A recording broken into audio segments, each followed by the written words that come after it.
Hey, welcome to the Revolutionary Podcast. I'm Karthik. Hello everyone, I'm Harshit. Welcome to Revolutionary Podcast. सो आज के podcast में हम बात करेंगे स्वामी विवेकानंद के बारे में और हम एक सीरीज स्टार्ट कर रहे हैं जिसमें हम जितने भी ग्रेट लोग हैं उनके आइडियाज़, उनके कोट्स, उनके लाइफ के लेसन्स पे हम डिस्कशन करेंगे, उनके माइंडसेट को समझने की कोशिश करेंगे, उनका मेंटल स्टेट जानने की कोशिश करेंगे, क्या उनको अलग करता था पूरे क्राउड से और किस हिसाब से उनकी लाइफ चली। तो हम एक एक करके सारी पर्सनैलिटीज़ को कवर करने की कोशिश करेंगे अपनी आने वाली सीरीज़ पे। और हम कैसे उन चीज़ों को हम अपनी रियल लाइफ में प्रैक्टिकली इम्प्लीमेंट कर सकते हैं, उस पर भी बात करेंगे। सो आज हम बात करेंगे स्वामी विवेकानंद जी के बारे में। So we hope you guys like this podcast. So let's begin it. So अगर हम स्वामी विवेकानंद के बारे में बात करें तो वो इंडिया में उस टाइम पे, इंडिया और वेस्टर्न कंट्रीज़ में भी उनका बहुत बड़ा इन्फ्लुएंस रहा, खासकर यूथ में जितने भी यंगस्टर्स थे। और उन्हीं के लिए उनका जो एक तरीके से विजन था वो यही था कि यूथ को एम्पावर किया जाए। एम्पावर से उनका मतलब था कि वो यूथ को एक क्वेश्चनिंग इंसान बनाए, जो क्वेश्चन करे चीज़ों को, जो क्यूरियस हो। वो बचपन में भी बहुत क्यूरियस माइंडसेट के थे और एकदम मतलब क्वेश्चनिंग माइंडसेट था उनका। मतलब हर चीज़ से इजीली सेटिस्फाइड नहीं होते थे वो। मतलब कोई भी अगर क्वेश्चन आ रहा है तो उसको प्रैक्टिकली विजुअलाइज करते थे rather than just thinking about it theoretically. और ये भी शायद एक रीज़न था कि बचपन में वो जितने भी आसपास चीज़ें होती थी, प्रैक्टिसेस जो भी थे, उनको वो क्वेश्चन करते थे और इसी वजह से शायद उनका माइंडसेट और उसे अलग बना, इवॉल्व होते होते। तो अगर हम स्वामी विवेकानंद जी के इनिशियल डेज की बात करें बचपन की, तो उनका नाम था नरेंद्र नाथ दत्त।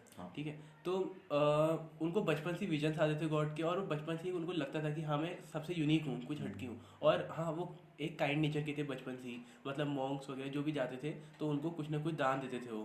तो अगर हम उनकी लाइफ को एक बड़े पर्सपेक्टिव से देखें तो वो ज़्यादा स्पिरिचुअलिटी से कवर थी और स्पिरिचुअलिटी इसमें बहुत बड़ा पार्ट था। बट वो एक ऐसे जिनको हम स्पिरिचुअल लीडर कहेंगे, वो ऐसे स्पिरिचुअल लीडर थे जो स्पिरिचुअलिटी को जिन्होंने डेली लाइफ, मॉडर्न लाइफ से उसको कनेक्ट करा। मतलब उन्होंने सिखाया कि आप डेली लाइफ में स्पिरिचुअलिटी को कैसे ला सकते हो। और उन्होंने स्पिरिचुअलिटी को सिर्फ एक मेडिटेशन तक सीमित नहीं रखा। उनका कहना था कि आप फिजिकली भी फिट हो। वो कहते थे फुटबॉल खेलना इंपॉर्टेंट है सबके लिए, और मेंटल और इंटेलेक्चुअल एजुकेशन को उन्होंने बहुत इंपॉर्टेंस दी। वो जुड़े थे ब्रह्म समाज से इनिशियल डेज में अपने। तो इनिशियली वो उतने रिलीजियस काइंड ऑफ पर्सन नहीं थे, स्पिरिचुअल नहीं थे उतने, लेकिन वो ब्रह्म समाज से जुड़े थे जिनका मेन मोटिव था कि सोशल अपलिफ्टमेंट की तरफ ध्यान देना। तो इसलिए वो इन सब चीज़ों के साथ साथ इन चीज़ों में भी फोकस करते थे। और हम बात आई रिलीजियस और उन सब चीज़ों की, तो उसमें उनके गुरु जो थे, जो रामकृष्ण परमानंद से, उनका बहुत बड़ा उसमें योगदान रहा कि जितने वो स्पिरिचुअल साइड में जितने भी साइड में गए तो उसमें उनका बहुत बड़ा योगदान था। उसमें सबसे बड़ी चीज़ ये थी कि उससे पता चलता है कि उनका एक स्टूडेंट वाला माइंडसेट रहा शुरू से। मीन्स वो चाहते तो और चीज़ें भी कर सकते थे। मतलब वो उस टाइम पे चाहते तो एक नॉर्मल, मतलब पढ़ाई करके एजुकेशन में, पढ़ाई में अच्छे थे तो वो पैसा वैसा कमा के बढ़िया से अपनी लाइफ जी सकते थे। बट उन्होंने चूज़ किया अपने पर्पस को फॉलो करना। और शायद वो पर्पस को फॉलो नहीं करते तो आज इतना इन्फ्लुएंस उनका होता नहीं होता। सही बात है। वो बहुत सारे सेक्रीफाइसेस जैसे उन्होंने किए। तो अगर जब उनको इतनी यंग एज में पता चला कि उनको इतने सारे सेक्रीफाइसेस करने होंगे अपने पर्पस के, सपोज उनको सेक्रीफाइस करनी होगी एक फैमिली लाइफ, वो फैमिली नहीं बिल्ड कर सकते, वो सब चीज़ें। तो उस टाइम पर उनका माइंडसेट हम देखें तो कितना स्ट्रांग रहा होगा कि मुझे अपने पर्पस के लिए जाना है। और पर्पस ऐसा था आपको इतनी सारी चीज़ें सेक्रीफाइस करनी है। वो दिन भर में बहुत मेडिटेशन में भी ध्यान देते थे और उनका ये मानना था कि हमारे ब्रेन में या दिमाग में इतनी ज़्यादा पावर है कि हम मतलब पूरे यूनिवर्स की जो है, पूरे यूनिवर्स को हम हिला सकते हैं अपने ब्रेन की पावर से। और ये साइंटिफिकली प्रूवन भी है। हम अपने ब्रेन का 1% भी पूरा यूज़ नहीं करते हैं। तो अगर हम 50-60% यूज़ करने लगे और मतलब अपने इनर सेल्फ को हम अगर जाने, ठीक है, मतलब मेडिटेट करें और क्या कहते हैं अपने इनर सेल्फ को अगर हम सेल्फ रियलाइजेशन करें उनका तो इसमें हम ये जो तुमने कहा इनर सेल्फ, उनका एक कोड भी है इसमें कि अपने अंदर से आप खुद को समझते हो। आपको कोई स्पिरिचुअलिटी किसी भी चीज़ के बारे में बाहर से नहीं सिखा सकता। उनका ये मानना, रियलाइजेशन उनका ये मानना भी था कि मतलब कि हर एक इंसान भगवान है, सब में भगवान है, बस हमको सेल्फ रियलाइजेशन की जरूरत है। सेल्फ रियलाइजेशन की जरूरत है। और उसमें ये था कि उनका सबसे ज़्यादा इंपॉर्टेंट है खुद पे बिलीव करना। अगर हम खुद पे बिलीव नहीं कर सकते, हम गॉड पे बिलीव नहीं कर सकते। तो जब उनकी फादर की डेथ हुई थी तब उनका बहुत एक स्ट्रगलिंग फेज स्टार्ट हुआ लाइफ का, जिसमें उन्होंने बहुत स्ट्रगल करा और मतलब अपने आप को उनको और बेहतर समझे। तो फिर वो इस साइड को, स्पिरिचुअल साइड को उसके बाद और ज़्यादा आए इन चीज़ों में, स्पिरिचुअल साइड, रिलीजियस साइड। और जब उनके जो गुरु थे रामकृष्ण परमहंस, जब उनकी डेथ हुई तो उनके गुरु के मतलब लास्ट वर्ड उनके लिए ये थे कि अब मैं जा रहा हूँ, तो ये जिम्मेदारी तुम्हारी है कि पूरे जो इंडिया है, पूरे इंडिया के और थ्रू द वर्ल्ड तुम्हें यूथ को जगाना है और एक स्पिरिचुअल मैसेज सबकी ओर पहुंचाना है, सबको स्पिरिचुअली तुम्हें अवेक करना है। ये उनका मैसेज था। तो उन्होंने मतलब पूरे इंडिया की उन्होंने सैर करी। भले उनके पास पैसे नहीं थे जेब में, ठीक है, लेकिन उनकी चेहरे की तेज या उनके चेहरे में जो चमक थी उसको देख के मतलब कोई एक अट्रैक्शन पावर थी उनके अंदर कि कोई भी उनकी तरफ आकर्षित हो जाता था। भले उनके पास पैसे नहीं थे, मतलब पोजेशंस और ये सब कुछ नहीं था उनके पास। एक कोई ऐसा भी नहीं था उस टाइम पे ऐसे कोई तुम बहुत नौकरी में हो, ऐसी कुछ चीज़ें नहीं थी। और मटीरियलिस्टिक तो थे नहीं, वो पहले से नहीं थे। हाँ नहीं थे वो, मटेरियलिस्टिक बिल्कुल भी नहीं था। तो भले उनके पास पैसे नहीं थे, लेकिन लोगों ने मतलब उनके ऐसी मतलब पैसे दे दे के या फिर इधर उधर से अरेंज करके लोगों ने उनको पैसे, तो उनके चेहरे का एक जो तेज था वो मतलब लोगों को उनकी ओर अट्रैक्ट करता था, जिससे मतलब उनको मतलब पैसे की इधर उधर से व्यवस्था हो जाती थी। हाँ, मतलब ये था कि उनका जो एक कैरेक्टर था, एक पर्सनैलिटी थी, वो चीज़ लोगों को अट्रैक्ट करती थी। और उसमें कहीं ना कहीं वो जो जिस एक ऑनेस्टी के साथ अपनी लाइफ जी रहे थे, मतलब ऑनेस्टी इन द सेंस वो कोई किससे उनके ये बहुत फेमस कोट है कि लाइफ में जो भी इंसान सक्सेसफुल होता है उस लेवल पे कहीं भी, तो वो कभी भी जो भी कुछ देता है किसी को, वो एक सेल्फिश रीज़न से नहीं देता, वो इस रीज़न से देता है कि मुझे बस देना है, एक्सपेक्ट नहीं करता रिटर्न में। तो कहीं ये भी एक चीज़ रही थी कि वो, हाँ, वो भले अपना पर्पस पूरा कर रहे थे, बट वो कुछ किससे एक्सपेक्ट नहीं कर रहे थे वापस, मैं तुम्हारी मदद करूँगा तुम कुछ दोगे। और वो ये भी मानते थे मतलब कि कोई इंसान गरीब अमीर नहीं होता, मतलब लोग अपनी सोच से अमीर या गरीब होते हैं। वही तुम्हारी जो सोच है वो तुम्हें अमीर या गरीब बनाती है, तुम्हें काम करने या ना करने में तुम्हें मजबूर करती है। करने के लिए हर कोई सक्षम होता है, ठीक है। मतलब सब थॉट से स्टार्ट होता है, एक्शन जितने भी है ना हमारे, जितने भी तेरा माइंडसेट किस टाइप का है वो ज़्यादा मैटर करता है इस चीज़ में।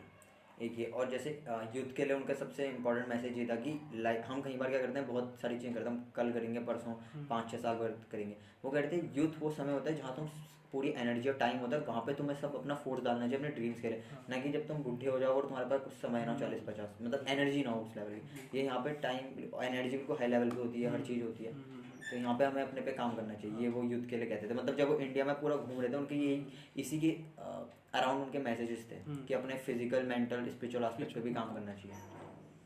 तो वो ये भी एक चीज़ मानते थे कि क्या कहते हैं, हमको जो है अपने खुद के थॉट प्रोसेस से चलना चाहिए। ऐसा नहीं है कि कोई और हमारे ऊपर कोई अपनी चीज़ें थोप रहा है, मतलब इंडिविजुअल थिंकर, हाँ इंडिविजुअल थिंकर होना चाहिए, सेल्फ रियलाइज़ करना चाहिए हमको सारी चीज़ें। क्योंकि जो भी लोग मतलब मैनिपुलेट करते हैं इंसान को, वो सबकॉन्शियस में उसको हिट करने की कोशिश करते हैं, डायरेक्टली सबकॉन्शियस माइंड में हिट करते हैं। मतलब चीज़ें क्वेश्चन करनी चाहिए, जैसे कहीं भी हम देखते हैं आज के टाइम पे, अगर उसकी बात करें से मीडिया न्यूज़, या हम कहीं भी किसको सुनते हैं, कोई बड़े इन्फ्लुएंसर को, तो वहाँ पे हमें क्वेश्चन करना चाहिए कि सपोज अगर हमें तुझे मुझे भी कोई जितने भी बहुत लिमिटेड लोग सुन रहे हैं, तो उनको भी क्वेश्चन करना चाहिए कि जो बोल रहे हैं इसका क्या है, मतलब रीज़न।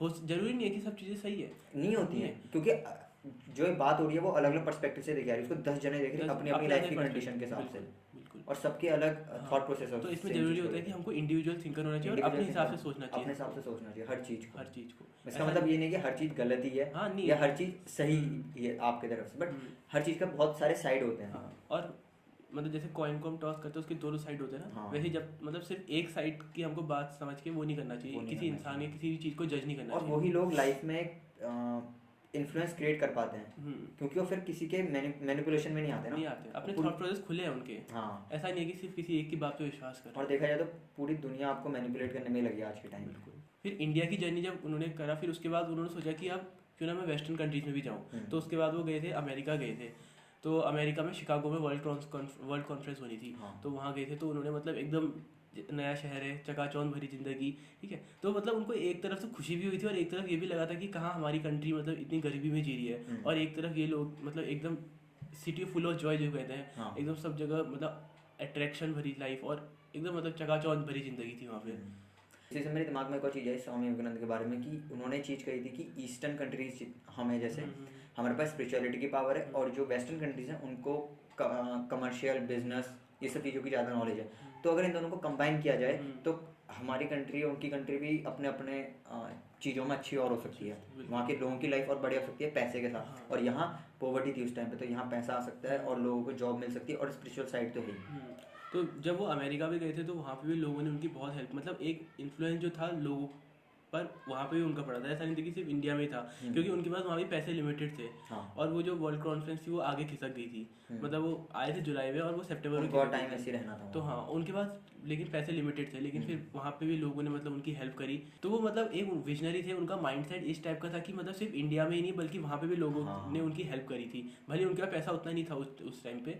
तो इससे एक और चीज़ बता देते कि उन्होंने जितनी भी टीचिंग्स थी उसको यहीं पे नहीं रखा, और वो बाहर जाके उसको सिखाना भी चाहते थे, बाहर की कंट्री से सीख भी रहे थे कि और क्या क्या तरीके हैं लाइफ, मतलब अपने को क्या बोलते हैं हम, चाहे वो इवॉल्व करने के, चाहे वो उसके टर्म्स में हो, मनी, फाइनेंशियल, उन सब चीज़ों में। और जब तक किसी इंसान के पास नॉलेज है ना, अगर वो नॉलेज को प्रैक्टिकली अप्लाई नहीं कर रहा है, फिर नॉलेज अपनी नॉलेज बांट नहीं रहा है लोगों पे, तो तब तक वो नॉलेज मेरे ख्याल से वेस्टलेस है। अगर तुम उस नॉलेज को बांट नहीं रहे हो तो खाली अपने तक रख रहे हैं हम कोई नॉलेज बांटने से बढ़ती है एक तरह से, क्योंकि दूसरा पर्सपेक्टिव बदलता है चीज़ों का। तो फिर हाँ, जब उनकी शिकागो में जो थी वर्ल्ड कॉन्फ्रेंस थी, तो उन्होंने वर्ल्ड कॉन्फ्रेंस पे भी स्टार्ट करते हुए बोला था कि brothers and sisters of America बोला था, जिससे ये पता चल रहा है कि क्या कहते हैं वो इक्वलिटी में बिलीव करते थे, वन वर्ल्ड और वन रिलीजन पे बिलीव करते थे। कोई भी कास्ट, कम्युनिटी, रेस किसी के भी हो, किसी के भी हो।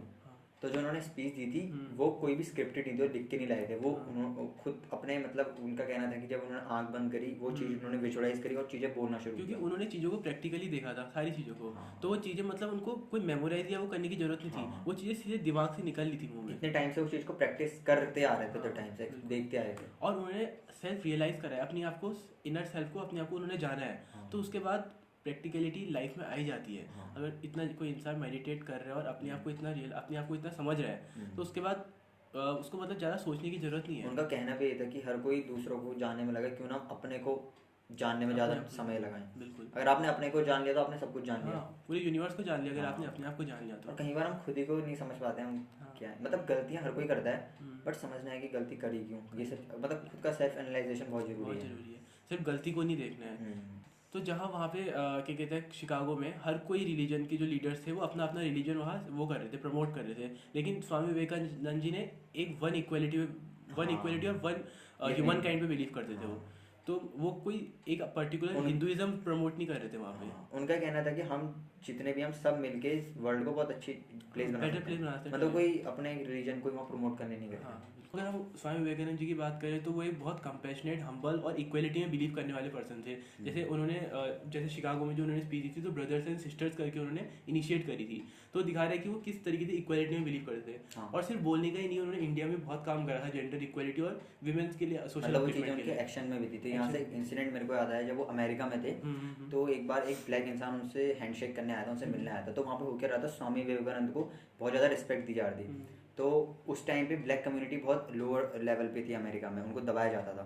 तो तब उसको ऐसा लगा ये हमारी कम्युनिटी का इनको बहुत ऊपर देखा जा रहा है, तो उनसे हैंडशेक करके वो गया। तो थोड़ी देर में किसी ने स्वामी विवेकानंद से पूछा कि आपने उसको कहा क्यों नहीं कि मैं तुम्हारी कम्युनिटी का नहीं हूँ, मैं एक स्पिरिचुअल लीडर हूँ।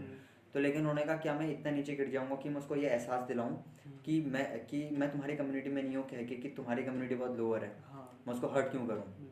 तो वही बताने का था कि मतलब किस तरीके से इक्वलिटी में बिलीव करते थे, मतलब अपनी डेली लाइफ में भी जीते थे वो चीज़ें, सिर्फ एक जैसे स्पिरिचुअलिटी में सिर्फ वो भाषण नहीं देते उसको रियल लाइफ में जीते थे। सिर्फ स्पिरिचुअल साइड को ही नहीं, तो ओवरऑल मेंटल, ओवरऑल सोशल और ओवरऑल ह्यूमन बीइंग की तरह वो एक हर चीज़ को प्रैक्टिकली टारगेट करने की कोशिश करते थे। सिर्फ उन्होंने स्पिरिचुअलिटी को एक तरीके से प्रैक्टिकली रखा कि जैसे देखा जाए तो हम कहीं पर स्पिरिचुअलिटी को खाली साधना और मेडिटेशन तक रख देते हैं बाउंडेड, बट बहुत जरूरी है कि हम प्रैक्टिकली देखें कि रियल लाइफ ऐसी नहीं होती है। रियल लाइफ में बहुत सारे फेजेस होते हैं, लाइफ जीनी होती है हर किसी को, तो वहीं वो लाते थे उस चीज़ को। और नॉलेज को बांटने में विश्वास रखते थे। अगर तुम्हारे पास नॉलेज है तुम उसको बस अपने अंदर तक स्टोर कर रहे हो, बांट नहीं रहे हो, तो नॉलेज यूजलेस है। अगर जब नॉलेज बांटने से बढ़ती, ज्ञान बांटने से बढ़ता है ऐसे कहते हैं, तो वही चीज़ थी उनके अंदर, वो चीज़ों को बताते थे, इंप्लीमेंट करते थे और लोगों को सिखाती भी थी चीज़ें, और सीखते भी थे चीज़ें। तभी वो जब अमेरिका के वहाँ सीख के लाए कि हमें यहाँ भी वो चीज़ें करनी चाहिए। तो मेरे ख्याल से बहुत हम लोगों ने बात करी स्वामी विवेकानंद जी के बारे में, उनके इनिशियल फेज से लेके उनके एडल्टहुड तक बात करी और बताया कि क्या उनका माइंडसेट किस टाइप का था, किस टाइप का क्वेश्चनिंग माइंडसेट था, प्रैक्टिकल माइंडसेट था, जो चीज़ों को अलग नज़रिए से देखते थे, और क्यों वो एक क्राउड से हटके इंसान थे, क्यों मतलब वो एक भीड़ चाल की तरह नहीं चल रहे थे। ठीक है, तो मतलब उनका पूरा ओवरऑल हमने माइंडसेट समझने की कोशिश करी। शॉर्ट वीडियो थी लेकिन शॉर्ट वीडियो में हमने most of the point cover करने की पूरी कोशिश करी इसमें। और ये जो क्वेश्चनिंग माइंडसेट है आज के टाइम पे ज़्यादा जरूरी है, क्योंकि हर कोई हमें मैनिपुलेट करने में लगा तो और अगर उनकी लाइफ देखी जाए तो 39 साल तक जिए थे बस। तो इतनी शॉर्ट लाइफ में उन्होंने बहुत बड़ा इन्फ्लुएंस करा, बहुत सारी चीज़ अचीव भी करी। तो इंडिविजुअल थिंकर थे वो, मतलब प्रैक्टिकलिटी में विश्वास करते थे, तो यही रीज़न थे कि वो एक अलग स्टैंड आउट करते थे क्राउड से। कहीं आने वाली ये सीरीज़ में हम और भी कुछ ग्रेट पर्सनैलिटीज़ के बारे में हम लोग बात करेंगे।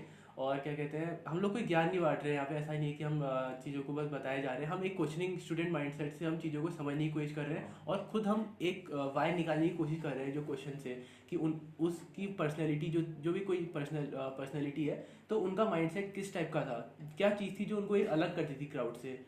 ये एक ऐसी कॉन्वर्सेशन है जहाँ पे हम खुद सीखने की कोशिश कर रहे हैं उन चीज़ों से, हम खुद ही लाइक वाई करके पूछ के हम देख रहे हैं कि क्या क्या चीज़ें थी जिस वजह से किसी इंसान ने इतनी ज़्यादा चीज़ें अपनी लाइफ में अचीव करी। और जैसे आप इसको देख रहे हो तो आप इसमें से कुछ चीज़ें सीख सकते हो, और बहुत जरूरी है कि हम हर पर्सपेक्टिव से सेम चीज़ों को देखते रहें। ऐसा नहीं है कि हमको मतलब इंडिविजुअल थिंकर और सेल्फ रियलाइजेशन की बहुत ज़रूरत है हर ह्यूमन बीइंग को।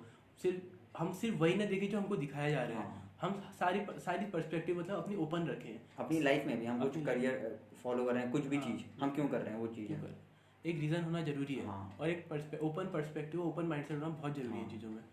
तो यही हम ग्रेट नो की लाइफ के बारे में उनसे मतलब लेसन्स ले सकते हैं और अपनी रियल लाइफ में इम्प्लीमेंट कर सकते हैं। ऐसा ना हो कि हम खाली वीडियो देखें और बातें करें और उसको इम्प्लीमेंट ना करें। So that's would be enough for today. और हाँ, हम डिस्क्रिप्शन बॉक्स में अपना जीमेल अकाउंट भी देंगे। आप लोग क्या चाहते हैं मतलब कि हम लोग किस किस और पर्सनैलिटी को कवर करें, या फिर क्या क्या चीज़ों पे हम और आगे कन्वर्सेशन इंस्टाग्राम में भी डीएम कर सकते हैं वो भी। तो we would be love to work upon that and we will give a description of Swami Vivekananda की बुक की हम डिस्क्रिप्शन देंगे, उनकी लाइफ की बायोग्राफी है उसका भी हम डिस्क्रिप्शन देंगे अगर आप इंटरेस्टेड हैं उनकी लाइफ के बारे में तो और जान सकते हो। तो वी होप आप लोगों ने कुछ नई चीज़ें इस पर्टिकुलर वीडियो से आपने सीखी होगी। और क्या कहते हैं, हम लोगों ने भी खुद इस पॉडकास्ट के अंदर हम लोगों ने बहुत सारी नई नई चीज़ें जानी। ऐसी बहुत सारी चीज़ें थी जो इसको पता थी मेरे को नहीं, और जो मेरे को पता थी इसको नहीं। तो हम यहाँ पे यही करने की कोशिश कर रहे हैं, हम नई नई चीज़ें जानने की कोशिश कर रहे हैं, जो देखने वाले हैं वो भी कुछ नई चीज़ें जान सकें। So that's it for today. Thanks for watching.